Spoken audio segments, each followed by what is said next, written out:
What's going on, good people? This is Milton Spence with Milt's Coaching Corner. I wanted to come to you all today and tell you again, thank you. Much appreciated to everyone who took the time to view last week's episode, listen to last week's episode, leave a review, send me a message, whatever you did in order to leave some type of feedback for me. I really appreciate it. Thoroughly thank you guys for everything that you're doing for me and with me. I appreciate each and every person that takes the opportunity and takes the time to give me any piece of themselves. Thank you. So let's move on. Today's topic is a good one. I love it because it is the common barriers to self-awareness and how to overcome them. A couple of things I'm going to definitely talk on, is the fear of self-examination, the lack of introspection, lack of feedback, over identification, and the lack of mindfulness. These topics are extremely important to the human mind, to the human being, because it is imperative that we make sure that we follow each rule that comes along with being human. Now, I know you may think to yourself, what are the human rules? What is it the human has to do in order to be better? There is but one rule, and that's the golden one: to treat others the way you want to be treated.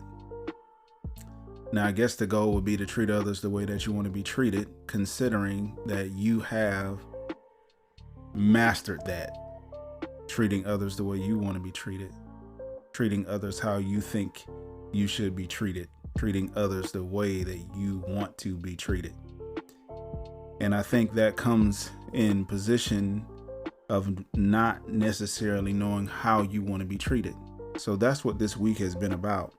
This month has been about. It's about self-examination, self-awareness, and being one with self, so you understand that golden rule. Now, I wrote down a couple of things because it's such a in-depth topic. Excuse me for clearing my throat so much, guys. I'm getting over a little cold. Nevertheless, such an in-depth topic that I wrote some things down. Now, I want to just kind of say what I deem the fear of self-examination is. Many people are afraid to examine themselves deeply because they fear what they might find. They may be afraid of confronting negative aspects of their personality, past experiences, and they would rather forget.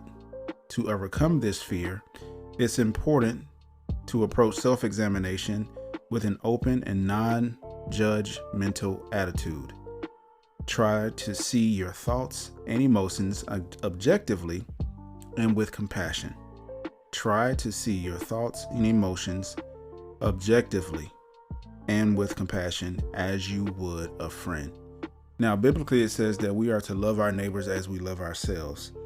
And one qualm I have with that is that it leaves a little to be desired. And I think that is the ultimate nature of God. He loves us as he loves himself. And I also believe that it leaves us to try to understand what he means or how he became to love himself. And I believe that God came to love himself due to the factor of him being very aware of himself. Negatives, positives, everything. Being able to evolve and learn, being able to take yourself from where you currently are and put yourself in a new position. What I mean by that is stop doing the same old thing, expecting different results. Stop assuming that somehow this same decision that you keep making will lead to a different outcome, because it won't. All it will lead to is more than often than not, more confusion, more frustration, and more of you not being able to concentrate on what is that is important to you. And I believe what's important to any and everybody that's listening to this is their well-being. So how do you self-examine? Number one, you have to be totally honest with yourself and being able to be fearless. Now, I will say this. The biggest thing is objectivity. What that means is being able to see beyond how you were raised, see beyond the environment that you may be in, see beyond the people who have limited you, the definitions that you assign to yourself, and the things that you believe are a part of you. I also believe that it comes down to being able to look at yourself in the eye, whether it being physically or a spiritual sense, looking at yourself in the eye and not being afraid to tell yourself what is and what is not. This goes into the topics that we've already spoken on, basically meaning that we've already touched on this and we've talked about this a million times. I don't think I need to delve deeper. I suggest you go back and listen to last week's episode, but I will give a little tidbit. The facts are that we have the ability and we have the capability to self-examine, because we also have the ability to examine other people, and we do it to other people all the time. We take other people's faults and we make it a forefront. We take other people's mishaps and we are able to look at those things and say, look what they did. The scariest thing is to do that to yourself, because most people, when they do that to themselves, put themselves in position to now be judged by themselves. And the reason people don't necessarily like to do that is because when you obviously now have to judge yourself and you obviously now have to put yourself on trial, you then put yourself in a position to have to be honest and say exactly what it is that you are or are not doing. It is very easy to keep a track of what you are doing and keep doing that and saying how great you're doing. It is the toughest to have track of what you are not doing. It is the toughest to have track of what you are not doing, because when you take account of what you're not doing, now you have to do those things. You have to turn around and say, I'm going to do them. The reason that's the hardest is because you actually have to do it. You actually have to put in the effort. You can't sit up here and wonder why things aren't happening in your life. It's kind of like taking a test that you never studied for. Yeah, you got an F. You didn't study. It's just that. I think so many of us also jump into the delight of being blissful in ignorance, the delight of not facing ourselves, the delight of not being accountable to self, like not taking the time to self-examine, not taking the opportunity to do that. Because if you really do that and you take time to do that, and if you really, really, really want to delve deep into that, then you will find that you, my friend, who are listening to this, you already know the failures that you hold within yourself. You already know what you're not doing. Do it. Do it. Oh, it's easier said than done. Exactly. Exactly. It is easier said. That's why you have more people giving advice than showing. So you be the one to show us. You be the one to show. Show yourself. Treat yourself as a friend. Love yourself. And do it. I don't know what the it is for you, but do it. Please. Now I want to move on to the next thing, and that being self-awareness, right? The lack of introspection. In psychology, we study introspection, interpersonal and intrapersonal relationships a lot. The reason I think we do that is because of this. Self-awareness, being aware of who you are and what you are, how you are, why you think this way, what you think about it. You know, being aware is one of those things that's a gift and a gift. You know, some people say a gift and a curse. I don't think it's a curse to be aware. I think it's more of a curse to operate in a space of being unaware, because then you put yourself in heavier position to be not only taken advantage of, but to be taken to the wolves. So the lack of introspection, I wrote down here, is that some people are simply not in the habit of examining their own thoughts and behaviors. They may be too busy or too focused on external factors to pay attention to their own internal experiences. To overcome this barrier, make a conscious effort to set aside time for introspection each day. This can be as simple as spending a few minutes journaling or reflecting on your day. Now, how many of you reflect on your day by talking about how bad it was or only thinking about the negative points of it? How many of you actually write down things about your day? How many of you take time to introspect? Now, the keywords there are intro, right? And spect, right? We break those two words down. And I don't have the Google definition, y'all excuse me, of intro and spect, but I know for a fact intro means internal. In some fashions, it has many different definitions, but we're just going to focus on the internal. And to spect means to speculate or to inspect, right? Introspect. I believe it is beneficial to introspect due to the fact that I'm gonna keep repeating myself. I believe that it is imperative to introspect because you have so much that is within you that is not conducive to the environment from which you have become.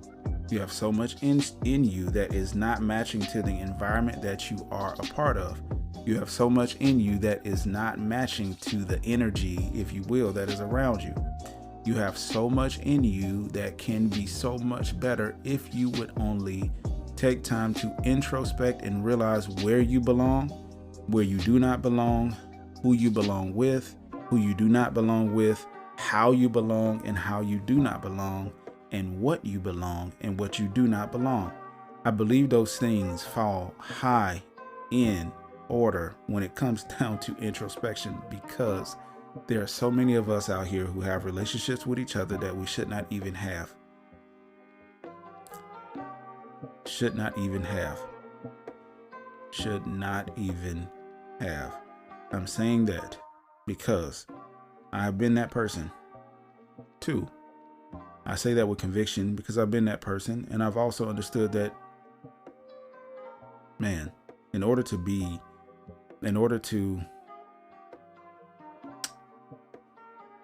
really have relationship, really have a set of rules that follow your introspection, that give you peace, are those relationships that love you back the same way that you love yourself. I believe that so many of us are so focused on what we do for others that we forget to introspect. We expect. We look outside, look at the clouds. I think it's going to rain, instead of looking at ourselves and preparing for it. If the cloud says it's going to rain, bring an umbrella. That does not mean psychologically you stay in bad situations. That means if it is not beneficial to you, if it's not helping you, why are you there? If it's hurting you, why are you there? You will protect yourself from rain. You'll protect yourself from rain. Most of us will go as far not to even drink tap water anymore. We will protect ourselves from lead poisoning and all kind of things. We will protect ourselves from everything we can think of. But why don't we protect ourselves from ourselves? Why don't we help ourselves more? Why don't we love ourselves more? I find it odd that often people find out more about themselves as they go along. And when I say they find it out, meaning that the evidence was always there. The reason they find it out is because now they begin to introspect, but they start to introspect based upon years of evidence versus introspecting day by day. Trust me, you have time for all of this if you would just do it. Okay? Moving on to number 3. Well, I want to say this is still number 2, but this is number 3 on my list. But number 2 and 3 tie in. It is the lack of feedback. Without feedback from others, it can be difficult to gain a clear picture of oneself. This feedback can come in the form of constructive criticism or praise, but it's important to seek out positive and negative feedback to get a balanced view of oneself. To overcome this barrier, ask trusted friends or colleagues for honest feedback and be willing to listen and learn from their perspective. I know that we're talking self-awareness, and I understand that we're talking about a lot of stuff dealing with self. I warn you though, that you become so introspective, that you become so into self that you forget balance. We still need each other. We still need each other. Trust me. We still need each other. There's so many of us out here who have not even begun to scratch the surface when it comes down to loving oneself, loving one another, being each other's friend, being each other's partner, being each other's homie, being each other's... We're so busy trying to be everything all at once. I love that movie, by the way. We're trying so hard to be everything everywhere all at once, but we can't. We can only be ourselves. And we can only have self-control. We can only operate in the fruits of the spirit. I don't want to get too deep, but all I'm saying is we can only do those things. And we can only go to the people who we really trust to tell us the honest to God truth about ourselves. It takes a full mature person to be honest, and it takes a full mature person to accept said honesty.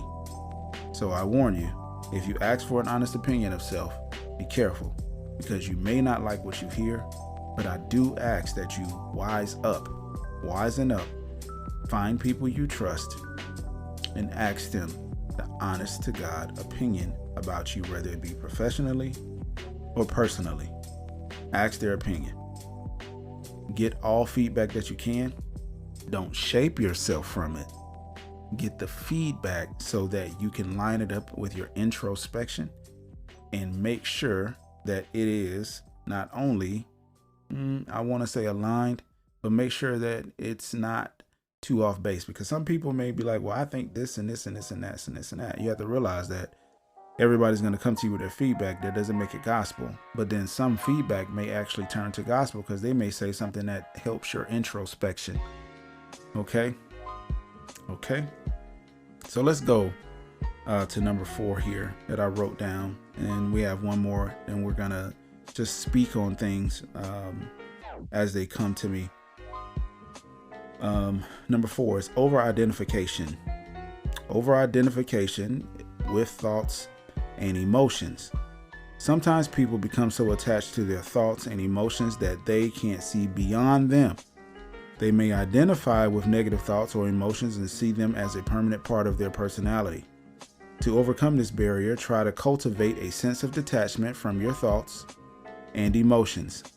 Remind yourself that thoughts and emotions are temporary and don't define who you are. I remember I spoke to a friend about this very thing. Their emotions became the staple of what they decided, how they decided, and who they decided in all things, right? It became an enigma to them because all it did was hinder them. Emotions are beautiful because they let you know that you're human. Emotions are great because they let you know what you're capable of. Emotions are awesome due to the fact that they are emotions. They have been blessed to us. Animals have them, we have them, and we have the ability now to be able to take our emotions and make sense of this world around us through touch, through feeling, through things that we can't even describe. The feeling of being in love, right? We have that ability. It's an ability to have emotions. It really is. The kryptonite is to follow them. Following your emotions will lead you down a dark path. So many people now are depressed because they're following their emotions. They're following dopamine hits and things like that, right? Versus following what makes sense, right? The spirit, being introspective, being aware. Being aware of your emotions is big because then you are aware of what you are feeling, not that you should follow that feeling. I find it so hard that so many people in this life have fallen victim to their feelings, falling victim to being possessed by things that have nothing to do with them, falling victim to being possessed. I find it so tough. And watching people do that has been so tough as well. I must say that our emotions and our feelings, our love, our grace, our mercy, the things that we're able to give to each other, right, go far beyond just emotion. It goes to something deeper. But nevertheless, I believe that if we would just take the opportunity not to control our emotions, but to be more aware of them and understand what we're feeling, and then take the opportunity to slow ourselves down, listen to ourselves, and be able to process those emotions, then we will not follow them because we understand exactly what they are versus what we must do with them. Emotions are meant to feel. Emotions are not necessarily meant to define or to take over or to make you do this and that, because emotions can have a lot of us out here doing a lot of dumb stuff. And I know I'm preaching to the choir with that one. All right, fifth and final, and then we're going to jump into some final thoughts. All right, lack of mindfulness. Mindfulness is the ability to be able to mindfulness, I wrote this down. Lack of mindfulness. Your mindfulness is the ability to be present in the moment and aware of one's thoughts and emotions. Without mindfulness, it can be difficult to recognize and understand one's own internal experiences. To overcome this barrier, practice mindfulness meditation or other mindfulness techniques. These can help you become more aware of your thoughts and emotions and increase your overall self-awareness. So, I know we've heard many times before, be mindful of this, be mindful of that, be mindful of this, be mindful of that. We've heard that, right? And sometimes we take that as it's an instruction, right? It's a command. It is this, it is be mindful, or a consideration. I have to say that this, although I wrote it last, I did the old mantra, save the best for last, right? The old adage. The reason I did that is because saving this one for last, it encompasses everything that we've been talking about this month. This month has been all about self-awareness, and mindfulness is the biggest part of it. The reason being is because when you are mindful, when you are aware of yourself, when you are mindful of your surroundings, when you are mindful of what you are, when you are mindful of what you give off, when you are mindful of the things that are coming from you that create the environments around you, then you will understand that this is your make and break point. This is your break point. You can't let your mind run you, but you can let your mind run you.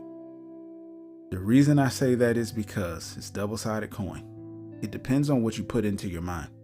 If your environment is negative, the music you listen to is negative, the shows you watch are negative, the social media you engage in is negative, you get where I'm going.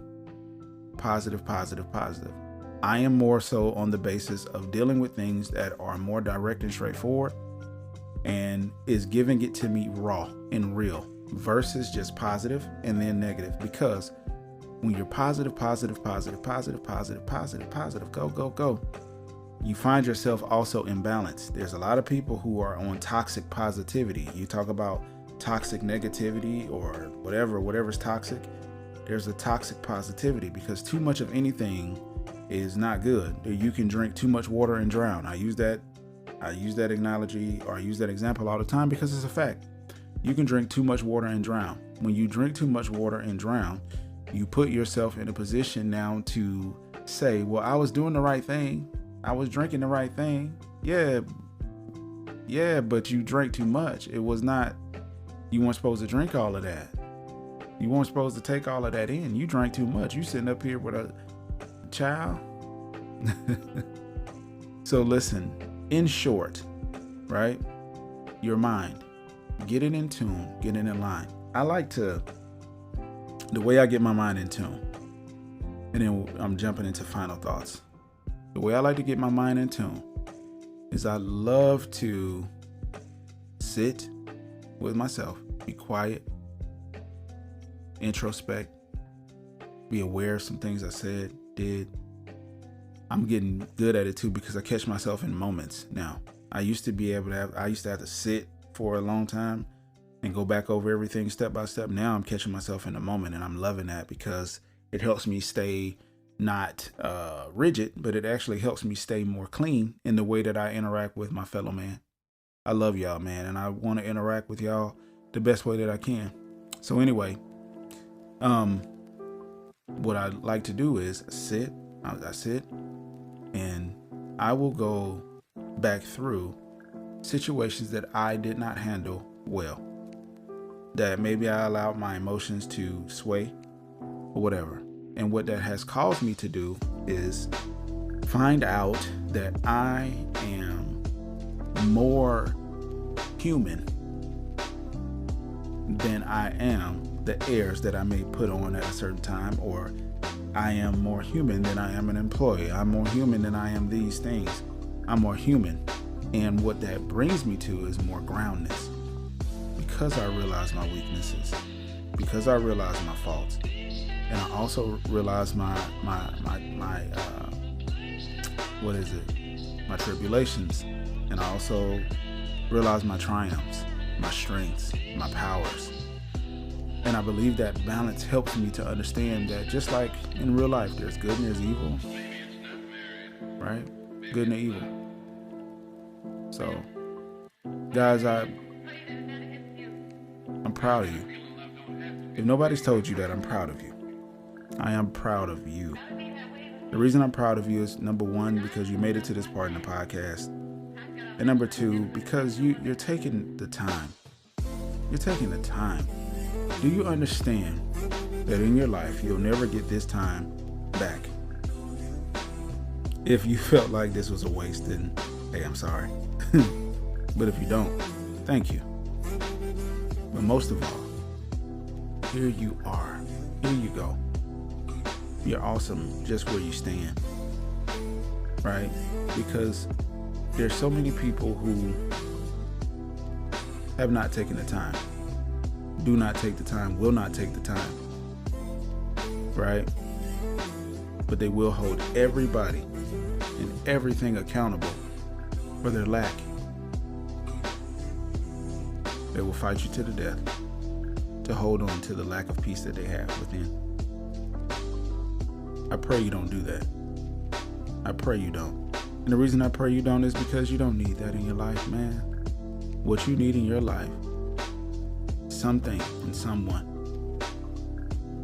That someone being you, and that someone being someone special as well, who's going to help you not only have peace, not only have love, not only have a boo thing, but also have introspection, mindfulness, correct identification of self, correct feedback, right? And self-awareness. We all need help. We all need prayer. We all need something, not to get ahead, but to be at peace in the moment that we are in. To stand strong, to stand in the face of adversity. The adversity, most of the time, is the voice in your own head. To stand in the face of your own self and be able to look at yourself and say, you don't have a footstool anymore. You will be at peace. I love you. I care for you. And if you would take this time to do that for yourself, to love you, care for you, hug you, give yourself that peace. Love yourself. Love God. And love all around you. Thank you so much, not just for tuning in, but for staying tuned in to yourself. I appreciate y'all. Love you. Bye.